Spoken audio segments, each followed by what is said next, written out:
Sato ការបើកសម្ពោធជាផ្លូវការផ្សារជាបង់ Supermarket សាខាគួរស្រូវ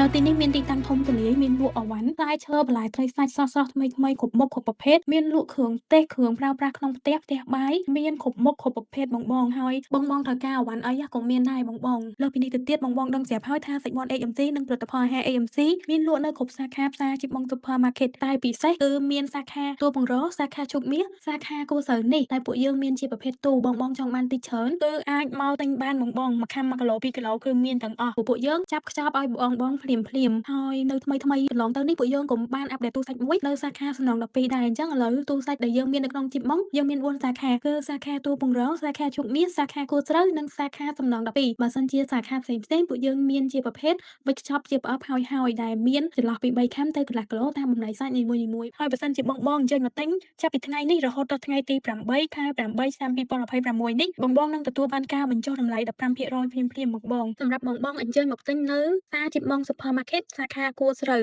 ដែលទឹមតែបើកនេះណាបងចឹងគឺចំណេញមែនតើបងកុំឲ្យឱកាសនេះកន្លងផុតទៅឲ្យសោះបងអាចអញ្ជើញមកទិញបាននៅទីនេះអរគុណជំរាបលាបង